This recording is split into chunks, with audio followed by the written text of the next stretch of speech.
Tenth class आपके biology के chapter number 10 का आज हमारा 9th लेक्चर है बेटा।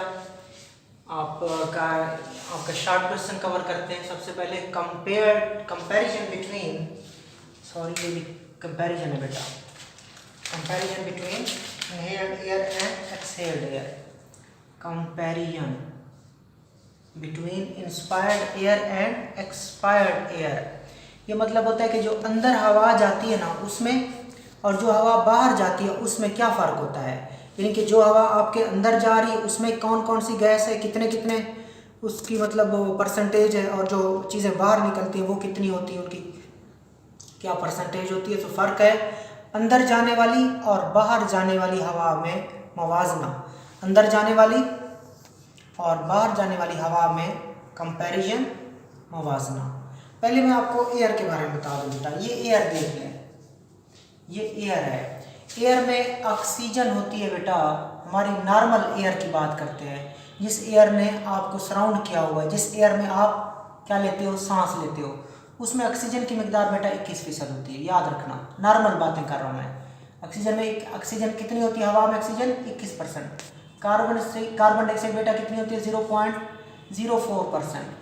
ठीक हो गया बेटा। नाइट्रोजन होती है सबसे ज़्यादा 79%, 79%, 79%। उसके बाद बेटा वाटर वेपर भी होते हैं। हवा में क्या होते हैं, वाटर वेपर, पानी के बुखारात। पानी के बुखारात बेटा कभी ज़्यादा कम होते हैं, कभी ज़्यादा होते हैं कभी कम। इसको कहते हैं वेरिएबल, यानी कि मुतगय्यर, तब्दील होते रहते हैं।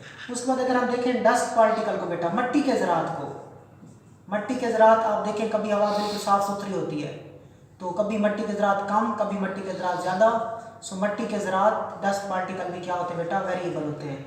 हवा के टेम्परेचर की बात करते हैं। हवा का टेम्परेचर कितना हो सकता है बेटा, सर्दियों में हवा का टेम्परेचर बड़ा कम होता है, गर्मियों में हवा का टेम्परेचर ज़्यादा होता है। सो हवा का टेम्परेचर भी कभी ज़्यादा कभी कम, सुबह के टाइम कम होता है, दिन को ज़्यादा हो जाता है, रात को शाम को फिर कम हो जाता है। सो हवा का टेम्परेचर भी बेटा वेरी करता है, वेरिएबल होता है, मुतगय्यर होता है। सो हवा का टेम्परेचर कम ज़्यादा होता है। डस्ट पार्टिकल्स, मट्टी के ज़रात भी कम ज़्यादा हो सकते हैं हवा में।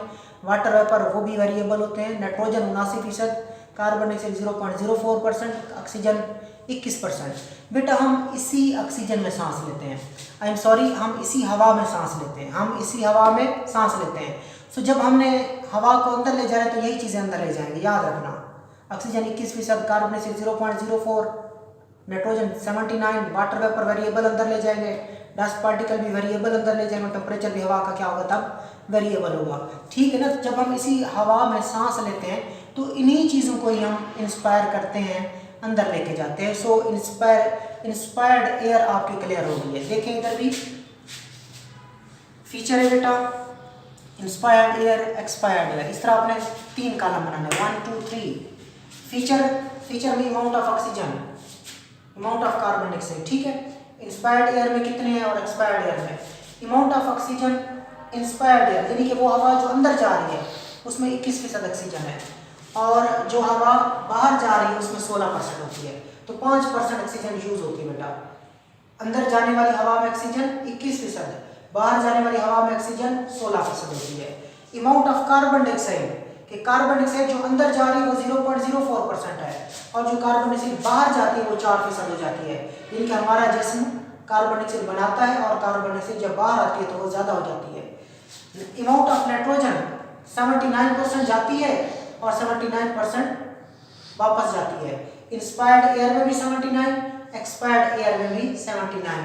सो इसका मतलब ये हुआ नाइट्रोजन को हमारे जिस्म से कोई सरोकार नहीं है, या नाइट्रोजन जितनी जाती है नाइट्रोजन उतनी वापस चली जाती है। So amount of nitrogen in inspired air and expired air is same and that is 79%। उसके बाद अमाउंट ऑफ वाटर वेपर, पानी के बुखारात। मैं आपको बता चुका हूँ पानी के बुखारात जो हम अंदर लेके जाते हैं वो कभी ज़्यादा होते हैं कभी कम होते हैं बेटा, वेरिएबल, मुतगय्यर।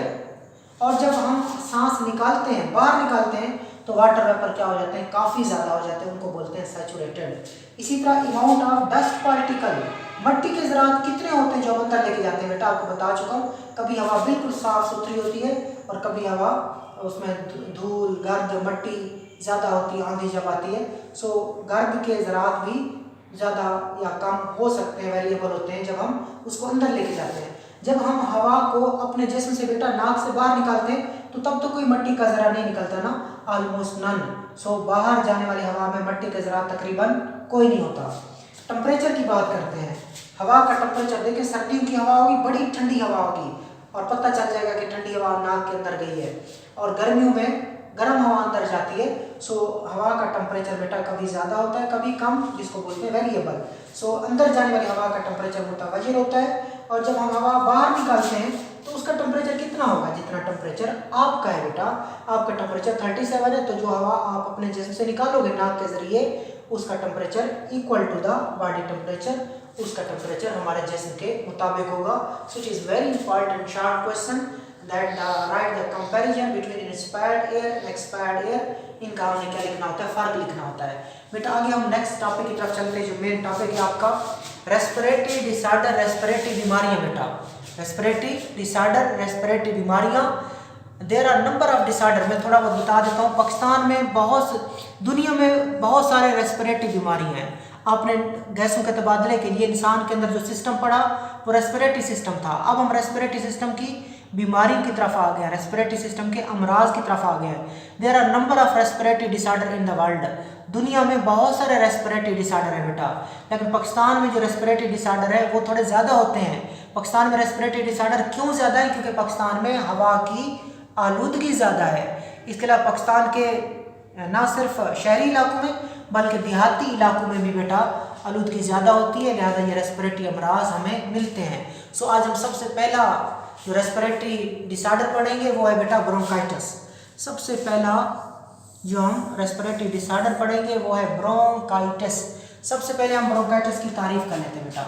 सबसे पहले हम ब्रोंकाइटिस की क्या करते हैं, डेफिनेशन करते हैं। इन्फ्लेमेशन ऑफ द ब्रोंकाई और द ब्रोंकियोल, कि जो ब्रोंकाई होते हैं या ब्रोंकियोल होते हैं उनकी सोजिश को, उनकी इन्फ्लेमेशन को, उनमें सूजन को हम ब्रोंकाइटिस कहते हैं।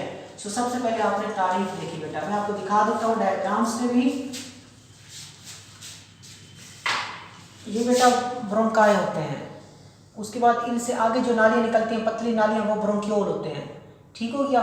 तो ये क्या हुआ, ब्रोंकाई हुआ, और ये क्या हुए, ब्रोंकियोल हुए। हुआ क्या, इन दोनों की दीवारों में इन्फ्लेमेशन होगी। इन्फ्लेमेशन को आप सोजिश भी कह सकते हो बेटा, सोजिश, सूजन। ठीक हो गया। सो डेफिनेशन आपने क्लियर की। ब्रोंकाइटिस नाम से जाहिर है इन्फ्लेमेशन ऑफ द ब्रोंकाई और द ब्रोंकियोल। ब्रोंकाई या ब्रोंकियोल की दीवारों में होने वाली सोजिश को, ब्रोंकाई या ब्रोंकियोल की दीवारों में होने वाली इन्फ्लेमेशन को, सोजिश को ब्रोंकाइटिस कहते हैं। अब ब्रोंकाइटिस में क्या होता है बेटा, there is excessive secretion of mucus into the tubes. तो क्या होगा, जब ये बीमारी हो जाती है तो उसमें जो म्यूकस होती है वो ज़्यादा बनती है। ये नाक के अंदर बेटा हमारे नाक में जो रतूबत होती है, सिक्रीशन होती है, उसको म्यूकस बोलते हैं, याद रखना। नाक में जो रतूबत होती है, सिक्रीशन होती है, उसको क्या बोलते हैं, म्यूकस।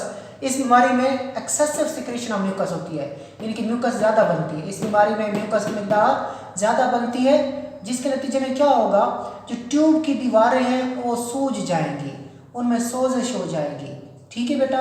तो आपने क्या सीखा, इस बीमारी में म्यूकस क्या बनता है, ज़्यादा बनता है। उससे जो ट्यूब की यानी कि ब्रोंकाई या ब्रोंकियोल की जो दीवारें हैं उनकी स्वेलिंग हो जाती है बेटा, और वो तंग भी हो जाती हैं। उनकी स्वेलिंग होती है और वो क्या हो जाती है, तंग हो जाती है। लिहाजा सांस लेने में हमें क्या आती है, मुश्किल। सपोज पहले ऐसी थी, ठीक थी, अब क्या होगी, उनकी सोजिश होगी। देखें तो क्या हो गया, उनका सुराख तंग हो गया है। सो वो तंग हो जाती है, उनकी दीवारों में सोजिश आ जाती है। ये बीमारी, ये नॉर्मल है, और ये क्या है, बीमारी है। कौन सी, ब्रोंकाइटिस।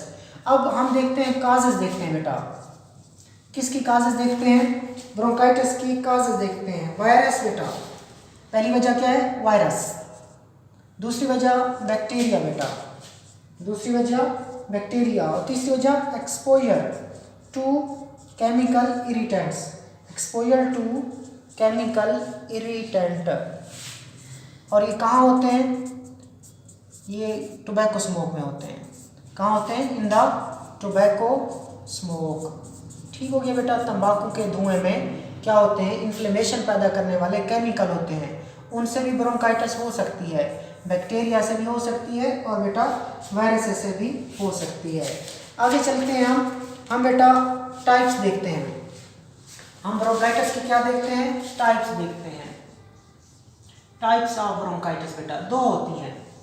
एक होती है एक्यूट ब्रोंकाइटिस, क्या, एक्यूट ब्रोंकाइटिस,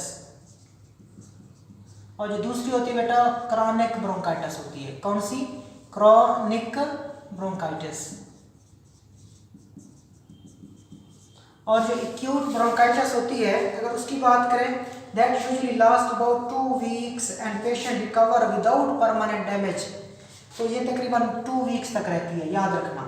एक्यूट ब्रोंकाइटिस कितने वीक्स तक रहती है, 2 वीक्स तक रहती है,